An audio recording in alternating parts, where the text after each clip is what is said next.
Rearrange rearrange করার সহজ technique বা কৌশল। মাত্র একটি রিঅ্যারেঞ্জ জানা থাকলে খুব সহজেই সবগুলো রিঅ্যারেঞ্জ উত্তর করতে পারবে, কমন না আসলেও লিখতে পারবে। তো দেখে নাও কিভাবে লেখা যায়। পরীক্ষার মধ্যে দুই ধরনের রিঅ্যারেঞ্জ আসে, এক হচ্ছে ব্যক্তি জীবন কেন্দ্রিক, দুই হচ্ছে গল্প কেন্দ্রিক। তো তবে এখানে দুইটার মধ্যে ব্যক্তি জীবন কেন্দ্রিকটা কিন্তু প্রায় পরীক্ষার মধ্যে আসে, তো এটা খুবই গুরুত্বপূর্ণ। শুরুতে রিঅ্যারেঞ্জ লেখার সঠিক নিয়মটি দেখে নাও। রিঅ্যারেঞ্জটা আমরা কিভাবে সাজাবো এবং কিভাবে করতে হবে সেই ফরম্যাটটা দেখো। রিঅ্যারেঞ্জ করার জন্য অবশ্যই একটা ঘর করতে হবে। ঘর করে সুন্দর করে আমরা এই তোমাদের পরীক্ষার মধ্যে প্রশ্নের যত লাইন থাকবে তত নাম্বার পর্যন্ত দিব। 8 লাইন থাকলে 8 নাম্বার পর্যন্ত দিব, 10 লাইন থাকলে 10 নাম্বার পর্যন্ত দিব। ঠিক আছে, 10টা বা 8টা যাই হয় আমরা সুন্দর করে গড় করে ফেলবো। গড় করার পরে 1 2 3 4 5 আমরা এই সিরিয়ালটা মেনটেন করব। এরপরে নিচের দিকে হচ্ছে আনসারটা, নিচের দিকের এটা হচ্ছে আনসার। ঠিক আছে, তাহলে প্রথমে মনে করো তোমাদের প্রশ্নের মধ্যে প্রথম লাইনের মধ্যে আসতেছে হচ্ছে জিটা হচ্ছে প্রথম লাইনের মধ্যে, তাহলে জিটা প্রথম লাইনের মধ্যে লিখে দিব। এরপরে ইটা আসতেছে দ্বিতীয় নাম্বার লাইনের মধ্যে মনে করো, তাহলে এটা দ্বিতীয় নাম্বার লাইনের মধ্যে দিয়ে দিব। এভাবে আমরা সুন্দর করে যেটা যে লাইনের মধ্যে আসবে সেটা সে লাইনের মধ্যে বসাবো।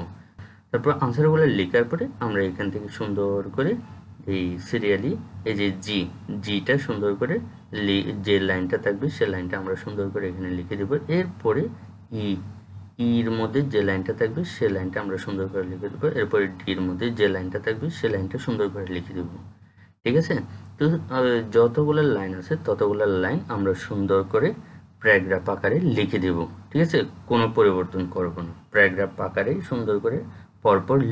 তো এটা হচ্ছে এই রিঅ্যারেঞ্জ লেখার একদম সঠিক বা বেস্ট নিয়ম হচ্ছে এটাই। ঠিক, এবার দেখো রিঅ্যারেঞ্জগুলো আমরা কিভাবে আনসার করব। এবার ব্যক্তি জীবন কেন্দ্রিক নিয়ম, তারপর গল্প কেন্দ্রিক নিয়ম দেখে নাও।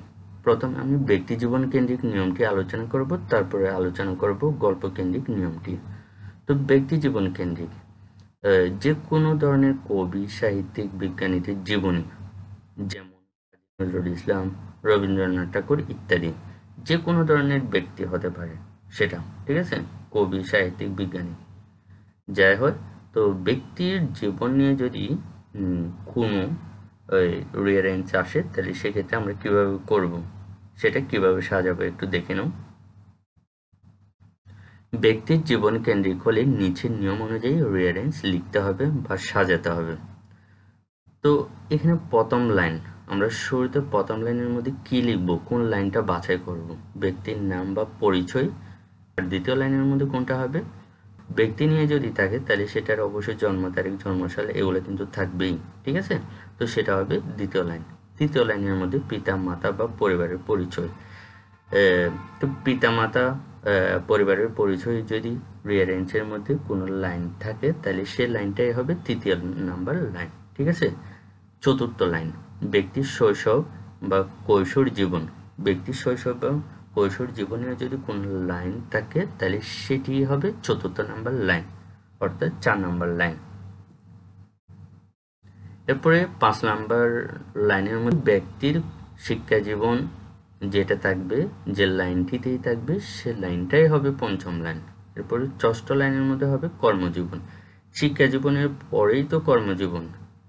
ঠিক আছে, কর্মজীবন নিয়ে যে লাইনটি থাকবে সে লাইনটি হবে ষষ্ঠ লাইন। সপ্তম লাইন, ব্যক্তির আবিষ্কার বা অবদান। যে কোনো একটা ব্যক্তির অবশ্যই আবিষ্কার বা অবদান থাকতে পারে, কবি, বিজ্ঞানী, তো ওগুলোর অবশ্যই আবিষ্কার বা অবদান থাকবে। তো যে আবিষ্কার বা অবদান যে লাইনের মধ্যে থাকবে সে লাইনটি হবে সপ্তম লাইন। অষ্টম লাইন, পদক, অ্যাওয়ার্ড, পুরস্কার, কাজের ফলাফল। কোনো ব্যক্তি বা কবি অবশ্যই পদক, পুরস্কার অনেক কিছুই তো পায়, তাহলে অ্যাওয়ার্ড পায়, পুরস্কার পায়, তাহলে সেটা কিন্তু অবশ্যই অষ্টম লাইনের মধ্যে হবে। ঠিক আছে, তারপর নবম লাইনের মধ্যে মৃত্যু বা শেষ পরিণতি। মৃত্যু বা শেষ পরিণতি এটাই হবে একদম লাস্ট লাইন, নবম লাইন। ঠিক আছে, তো তো এরপরে আমাদের আরো কাজ আছে। দেখো, গল্পকেন্দ্রিক রিঅ্যারেঞ্জ হলে অবশ্যই গল্পটা আগে থেকে জানা থাকলে সুবিধা বেশি হয়, সে অনুযায়ী গল্পটা সাজাতে হয়। ঠিক আছে? তো গল্পকেন্দ্রিক হলে অবশ্যই সেই গল্পটা অনুযায়ী অবশ্যই আগে থেকে কিছু জানা থাকতে হবে, তাহলে জানা থাকলে সে অনুযায়ী আমরা সাজিয়ে লিখতে পারবো। এরপরে এখানে নোটে দিয়ে আমি কি দিচ্ছি দেখো, সকল রিঅ্যারেঞ্জের ক্ষেত্রে প্রথম লাইন বাছাই করার পদ্ধতি। প্রত্যেক, সেটা গল্পকেন্দ্রিক হোক, ব্যক্তিকেন্দ্রিক হোক, যে কোনো ধরনের রিঅ্যারেঞ্জের মধ্যে আমাদের প্রথম লাইনটা আমরা কিভাবে বাছাই করব। তো প্রথম লাইনটা বাছাই করার নিয়ম হচ্ছে ওয়ান্স আপন এ টাইম যে লাইনের মধ্যে থাকবে সে লাইনটা অবশ্যই প্রথম লাইনের মধ্যে যাবে। লং অ্যাগো যদি থাকে ওই লাইনটাই প্রথম লাইনের মধ্যে যাবে। হ্যাভ ইউ হার্ট এটা যদি থাকে লাইনটা, তাহলে প্রথম লাইনের মধ্যে যাবে। দেয়ার লিভড এই লাইনটা যদি থাকে তাহলে অবশ্যই প্রথম লাইনের মধ্যে যাবে। ওয়ান ডে, দেয়ার ইজ, দেয়ার ওয়াজ, দেয়ার আর এই টাইপসের যদি কোনো লাইন থাকে তাহলে সেটা অবশ্যই প্রথম লাইনের মধ্যে যাবে। তবে এখানেই কিন্তু শেষ নয়, কিন্তু লাইনগুলোতে কোনো প্রনাউন থাকলে প্রথম লাইনের মধ্যে বসানো যাবে না। এখানে এই লাইনটি আছে মনে করো, এই লাইনের মধ্যে যদি হি, শি, দে, ইট, দ্যাট ইত্যাদি যদি থাকে, যে কোনো একটি যদি থাকে, তাহলে অবশ্যই সেটা প্রথম লাইনের মধ্যে আমরা বসাতে পারবো না। এগুলা থাকলেও আমরা প্রথম লাইনের মধ্যে বসাতে পারবো না। কেন? এখানে প্রনাউন যদি হয়ে যায় তাহলে সেটা প্রথম লাইনের মধ্যে বসবে না। ঠিক আছে? প্রনাউন কোনগুলা? হি, শি, দে, ইট, দ্যাট ইত্যাদি, এগুলাই হচ্ছে প্রনাউন। ঠিক আছে? এই লাইনগুলোতে যদি এই প্রনাউনগুলো থাকে, উল্লেখ থাকে, তাহলে অবশ্যই আমরা প্রথম লাইনের মধ্যে বসাতে পারবো না। যদি না থাকে তাহলে সেক্ষেত্রে আমরা প্রথম লাইন হিসেবে বাছাই করে নিয়ে নেব। ঠিক আছে? যে লাইনটিতে কোনো ব্যক্তি বা বস্তুর নাম বড় হাতের অক্ষরে থাকে এবং নামের পরিচয় বা জন্মসাল বহন করে তা প্রথম লাইনের মধ্যে বসবে।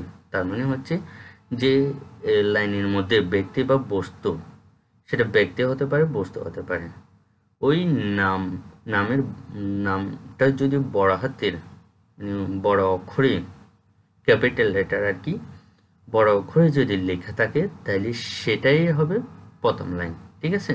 আমরা প্রথম লাইনটা ওই এর আগেরটার মতো আমরা বাছাই করতে পারি, অথবা এটা দিয়েও বাছাই করতে পারি। ঠিক আছে? এই নামের পরিচয় বা জন্মসাল বহন করে তা প্রথম লাইনের মধ্যে বসবে। তো ব্যক্তি বা বস্তুর নাম বড় হাতের অক্ষরে থাকে এবং নামের পরিচয় এবং জন্মসাল বহন করলে তাহলে সেটা অবশ্যই প্রথম লাইনের মধ্যে বসবে। তো এটাই হচ্ছে আজকের রিঅ্যারেঞ্জ লেখার ফরম্যাট। ঠিক আছে? অবশ্যই শুরু থেকে শেষ পর্যন্ত ভালো করে দেখলেই অবশ্যই অনেক কিছু শিখতে পারবে। তাহলে সমস্যা কিন্তু থাকবে না ব্যক্তিকেন্দ্রিক। তোমাদের পরীক্ষার মধ্যে কিন্তু ব্যক্তিকেন্দ্রিক রিঅ্যারেঞ্জ বেশিরভাগ ক্ষেত্রে আসে। তাহলে সেক্ষেত্রে ওই নিয়মটা যখন আমরা ফলো করতে পারবো তাহলে অবশ্যই পরীক্ষার মধ্যে আনসার করতে পারবো। তবে এই নিয়ম অনুযায়ী কয়েকটা বোর্ড পরীক্ষার প্রশ্ন অবশ্যই প্র্যাকটিস করবা, তাহলে অবশ্যই নিজেই বুঝতে পারবা কি হচ্ছে। ঠিক আছে? তো এটাই হচ্ছে আজকের রিঅ্যারেঞ্জ লেখার ফরম্যাট। এটাই হচ্ছে আজকের ভিডিওটি ভালো লাগলে অবশ্যই লাইক, কমেন্ট, শেয়ার করবে। সম্পূর্ণ ভিডিওটি দেখার জন্য অসংখ্য ধন্যবাদ। আসসালামু আলাইকুম।